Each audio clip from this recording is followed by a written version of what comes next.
Assalamualaikum warahmatullahi wabarakatuh. Bismillah walhamdulillah wassalatu wassalamu ala rasulillah wa ala alihi wa sahbihi wa mawalah. Ahibba'il kiram, usikum jami'a wa nafsi bi taqwallah wa bi ta'ati rasulillah sallallahu alaihi wa alihi wa sahbihi wa sallam. Fa asallahu subhanahu wa ta'ala an yaj'alana jami'an minal muttaqin.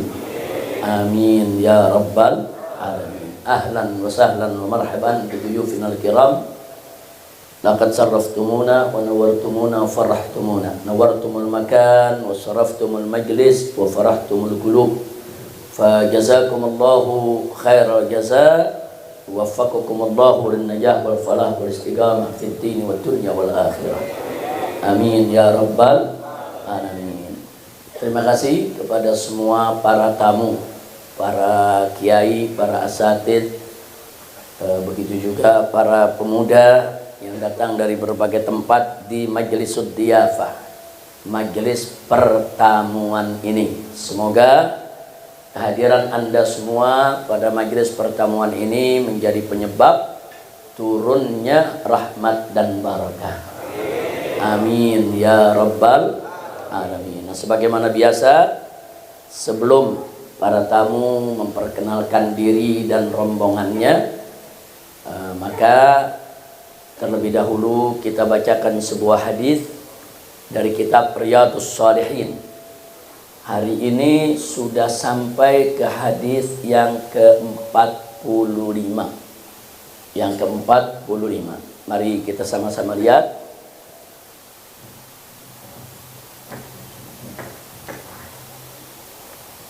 Isma'u rahimakumullah wa radiyallahu ta'ala ankum ajma'in. Qala al-muallif radiyallahu ta'ala anhu wa ardah wa nafa'anallahu bi anwarihi wa asrarihi wa barakatihi wa nafahatihi fid din wad dunya wal akhirah. Wa an Anas radhiyallahu anhu qala qala Rasulullah sallallahu alaihi wasallam la yatamannayanna ahadukumul mauta lidurrin asabah fa in kana la budda fa'ilan falyaqul Allahumma ahyini ma kanatil hayatu khairan li wa tawaffani idza kanatil wafatu khairan li. Muttafaqun alaih. Kalau kita dengar hadis disebut muttafaqun alaih, berarti hadis tersebut diriwayatkan oleh Imam Bukhari dan Imam Muslim dari sumber yang sama. Artinya dari sumber sahabat yang sama, sama-sama dari Anas, kemudian dari Nabi kita Muhammad sallallahu alaihi wasallam. Biasanya kalau dari sumber yang berbeda tidak disebut muttafaqun alaih. Biasanya disebut rawahul Bukhari wa Muslim atau rawahus Syaikhan. Tapi kalau sudah disebut muttafaqun alaih, sumber sahabatnya sama.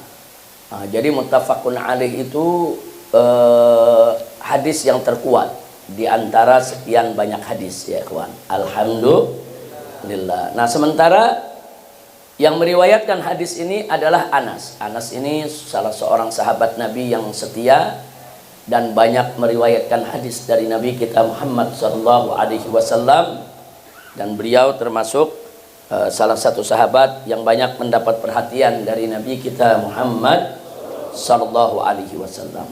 Dan biasakan kalau kita mendengar nama sahabat disebut taradhi, yaitu membaca radhiyallahu an. Itu ciri ahlus sunnah wal jamaah. Jadi ciri ahlus sunnah wal jamaah apapun mazhabnya, apakah dia mazhab Hanafi, Syafi'i, Maliki, Hambali, atau mazhab akidahnya apakah dia Asy'ari atau Maturidi, kalau dengar nama sahabat sudah menjadi ciri. Alamatu min alamati ahli sunnati wal jamaah taraddi an sahabah, yaitu mengucapkan radhiyallahu an untuk para sahabat. Nah, biasakan. Nah, kenapa ya ikhwan? Pertama, yaitu iktidaan bima jaa fil Quran, yaitu kita mengikuti, mencontoh, mensuri tauladani apa yang ada di dalam Al-Quran. Karena tatkala Allah menyebut para sahabat Nabi, Allah sendiri memfirmankan radhiyallahu anhum. Di antaranya Allah nyatakan dalam Al-Qur'anul Karim, faqala ta'ala was-sabiqunal awwalun minal muhajirin wal ansar walladzina tabauhum bi ihsan radhiyallahu anhum wa radu'an. Jadi kita lihat tatkala Allah berkata was-sabiqunal awwalun, yaitu generasi para pendahulu yang pertama dulu dari kalangan umat Islam ini. Siapa mereka? Minal muhajirin wal ansar, dari kalangan muhajirin dan ansar, walladzina tabauhum bi ihsan, dan dari golongan yang mengikuti mereka, yaitu mengikuti para muhajirin dan ansar. Apa Allah nyatakan? Radhiyallahu anhum, Allah ridho kepada mereka. Wa radu'an, dan begitu juga mereka ridho kepada Allah. Jadi karena mereka bertakwa kepada Allah, mereka ridho Allah sebagai Tuhannya, Muhammad sebagai nabinya, Al-Quran sebagai kitabnya, Allah pun melimpahkan ridho kepada mereka semua, ya ikhwah. Nah, kalau Allah yang maha mulia, Allah maha agung, Allah maha suci, Allah yang maha tinggi, saudara, melimpahkan ridho, menyatakan di dalam Al-Quran untuk para sahabat Nabi radhiyallahu anhum, maka kita manusia yang banyak kekurangan, umat Nabi yang banyak kesalahan, dan banyak berutang jasa kepada para sahabat Nabi. Kenapa saya katakan berutang jasa? Laulas sahabat, kalau nggak ada sahabat kita nggak kenal Islam. Kalau nggak ada sahabat, siapa yang menyampaikan Al-Quran kepada kita? Al-Quran Allah turunkan kepada Nabi sampai kepada kita melalui jalan sahabat. Nah, kalau nggak ada sahabat, bagaimana kita bisa tahu hadis-hadis Nabi, ya ikhwan? Bagaimana kita bisa tahu sifat Nabi, akhlak Nabi, perjuangan Nabi, suka duka Nabi? Semua disampaikan oleh para sahabatnya. Nah, karena itu utang jasa kita besar kepada para sahabat. Nah, nggak bisa kita balas, ya ikhwan. Nah, setidaknya kita apresiasi, kita doakan mereka radhiyallahu anhum. Kira-kira jelas tidak? Jadi membaca radhiyallahu itu saya gambarkan di sini sebagai sikap tahu diri. Kita tahu diri nih, sebagai umat yang datang belakangan, tahu diri, banyak utang kepada para sahabat. Nah, kita apresiasi mereka, kita berterima kasih kepada mereka dengan radhiyallahu anhum. Nah, kemudian yang kedua, nggak sampai di situ aja. Jadi kalau pertama sebagai bentuk apresiasi dan terima kasih kita kepada para sahabat, yang kedua sebagai obat. Orang kalau dengar nama sahabat disebut, sering-sering baca radhiyallahu an, insya Allah, saudara, di dalam hatinya tidak akan ada penyakit kebencian kepada para sahabat Nabi. Nah, hati-hati. Sekarang kan ini ada kelompok-kelompok yang suka cerita-cerita menjelek-jelekan Sayyidina Abu Bakar Siddiq, Sayyidina Umar ibn Khattab, Sayyidina Utsman ibn Affan, Sayyidina Ali ibn Abi Thalib radhiyallahu anhum. Nah, hati-hati. Itu orang-orang yang suka menjelekkan begitu, jangan kita dengerin. Sebab kalau kita dengar itu bisa berpengaruh kepada hati kita. Hati kita ini jadi nggak plong kepada kita punya sahabat. Kayak ada ganjelan kepada para sahabat Nabi. Nah, untuk menghilangkan ganjelan tadi, ini obatnya. Baca radhiyallahu anhum. Jadi kalau kita baca radhiyallahu anhum, nggak usah khawatir. Nah, saudara, insya Allah penyakit semacam itu dihilangkan. Ada lagi ketiga, saudara, hikmahnya.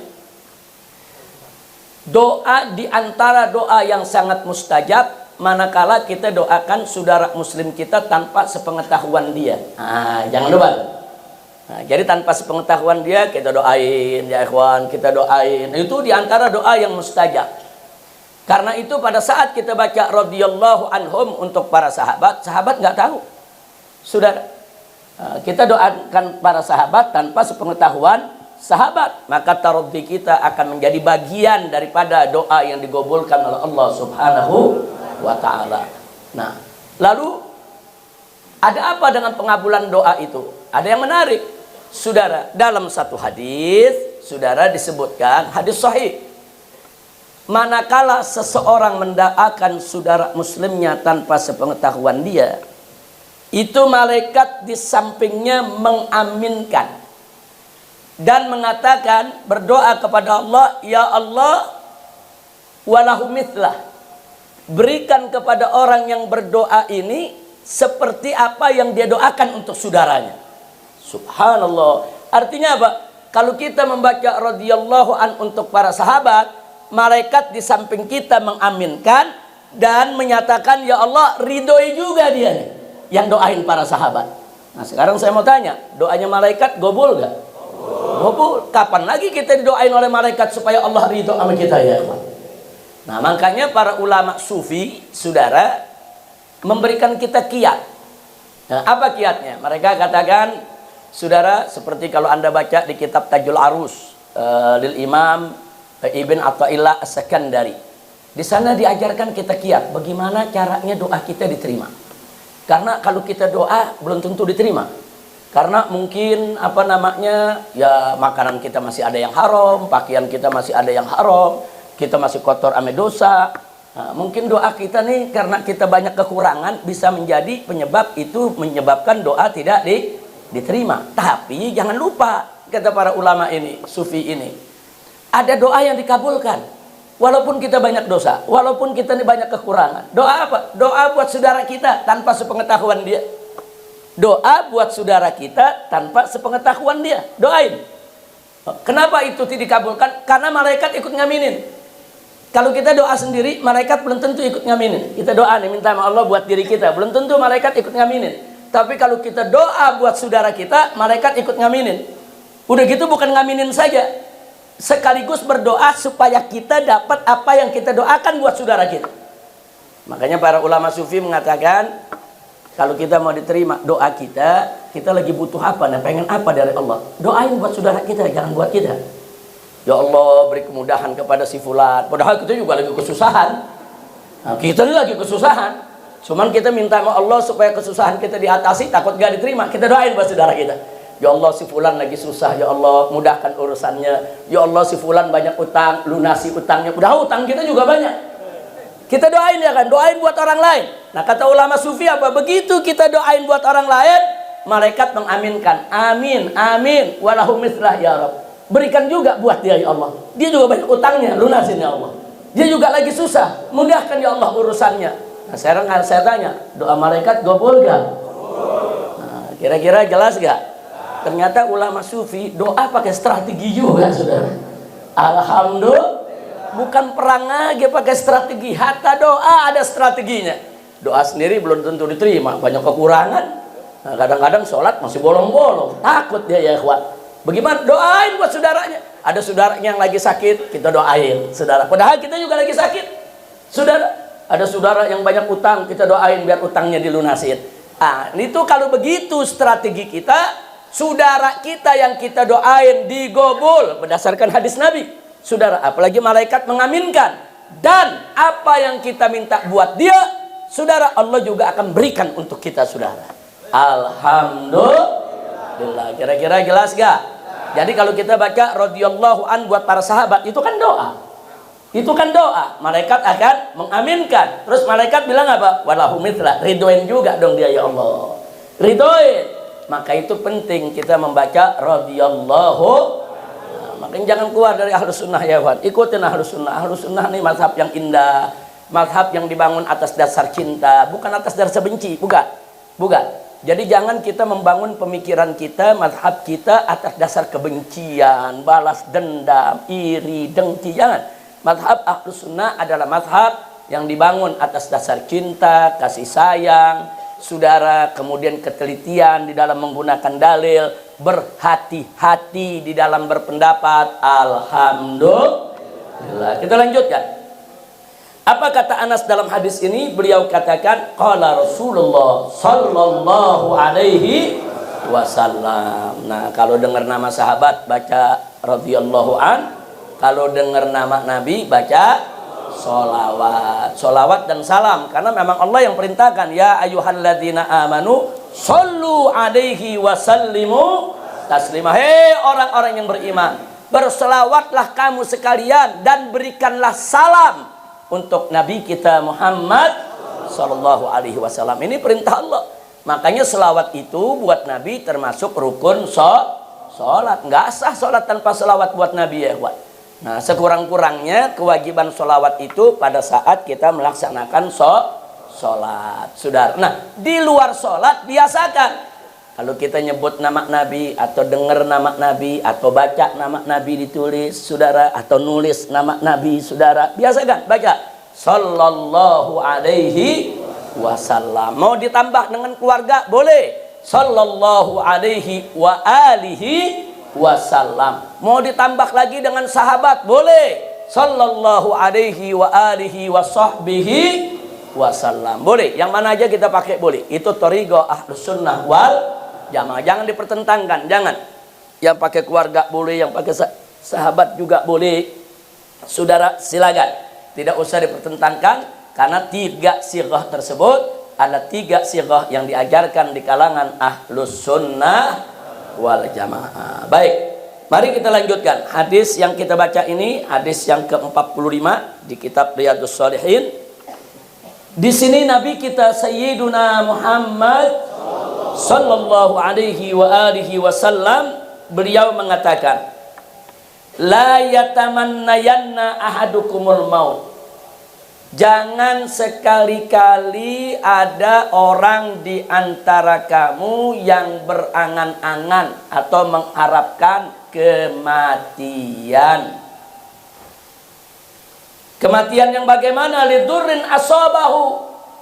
Hanya karena satu madarat, satu kesulitan, satu musibah, atau satu penyakit yang menimpanya. Nah, perhatikan nih, saudara. Ini amanat Nabi. Kalau ada orang sakit, atau orang dapat bencana, atau orang dapat musibah, jangan kemudian putus asa minta dimatiin sama Allah. Ya Allah, kalau begini matiin aja saya, ya Allah. Ya Allah, saya udah nggak kuat ini hidup, ya Allah, matikan saja saya, ya Allah. Nggak boleh. Saudara, berangan-angannya saja nggak boleh, apalagi bunuh diri. Nah, kira-kira jelas nggak? Nggak boleh. Musibah seberat apapun, saudara, bangunlah kesabaran di dalam diri kita untuk mengembannya. Jangan saudara, jangan sampai ada yang bunuh diri, saudara.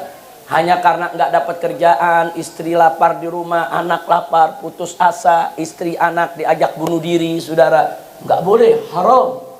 Jadi sekali lagi kita ingatkan di sini, nggak boleh sifat-sifat tidak sabar semacam itu, saudara, dilarang oleh Allah dan Nabi kita Muhammad sallallahu alaihi wasallam. Walaupun dia dapat penyakit yang berat, dapat penyakit kanker luar biasa, senutnya, sakitnya, saudara, tetap tidak boleh dia minta dimatikan oleh Allah.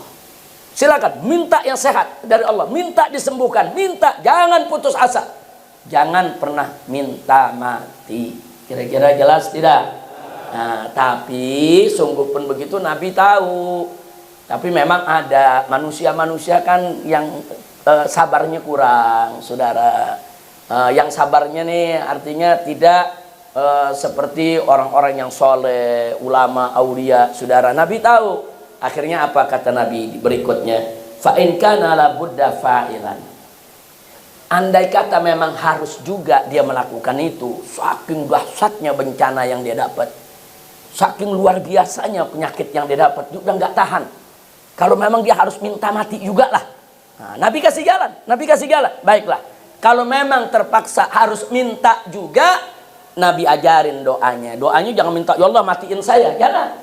Nah, Nabi ajarin doanya. Apa doanya? Allahumma ya Allah, ini hidupkanlah aku, panjangkan umurku, maka natil hayatu khairal li.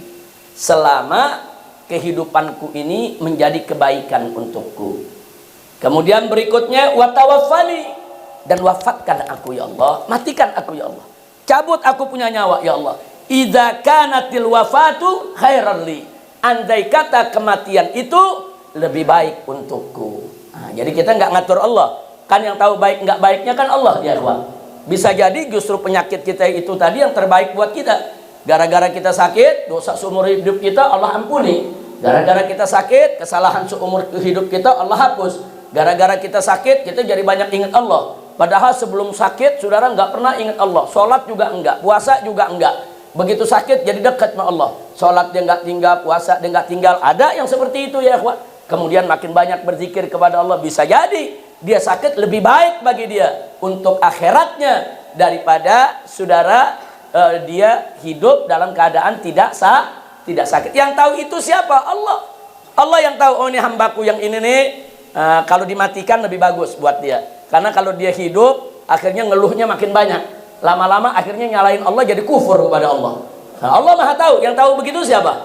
Allah. Tapi Allah juga tahu, oh hambaku ini sakit justru banyak ingat aku. Ini dosanya masih banyak, biar dia sakit dulu. Supaya apa? Supaya dosanya diampuni semua. Allah yang tahu, bukan kita ya kawan. Maka itu Nabi ajarin, kalau memang kita udah nggak kuat nanggung penyakit atau satu musibah, minta aja sama Allah, ya Allah, hidupkan aku andai kata hidup itu lebih baik bagiku. Matikan aku andai kata mati itu lebih baik bagiku. Yang tahu mana yang lebih baik adalah Allah. Kira-kira jelas tidak? Jelas tidak? Nah, ini yang diajarkan oleh Nabi alaihi salatu wasallam. Intinya dari hadis ini, kita diajarkan oleh Nabi untuk banyak-banyak sabar.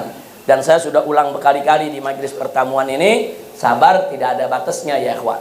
Jadi kalau ada yang bilang sabar itu ada batasnya, enggak. Yang betul sabar itu enggak ada batasnya. Yang membatasi kita sendiri ya ikhwan. Nah, jadi ada orang yang tingkat sabarnya tinggi, ada orang yang tingkat sabarnya rendah, ada orang yang kurang sabar. Jadi bukan sabarnya yang terbatas, bukan. Manusianya yang membatasi kesabaran itu sendiri. Padahal sabar itu tidak ada batasnya. Tabung aja sabar sebanyak-banyaknya. Semakin banyak kita sabar, Allah semakin suka kepada kita. Innallaha ma'as sabirin. Allah suka, Allah senantiasa bersama orang-orang yang sabar. Di sini Allah janjikan ma'as sabirin, artinya ada ma'iyah, ada kebersamaan. Nah, apa itu kebersamaan? Jadi kalau orang yang sabar itu, Allah akan selalu menyertai dia. Dalam pengertian Allah selalu merahmati dia, memberkahi dia, mengampuni dia, menyayangi dia, mencintai dia, memudahkan segala urusannya, mengabulkan segala hajatnya. Itu bagi orang-orang yang sabar.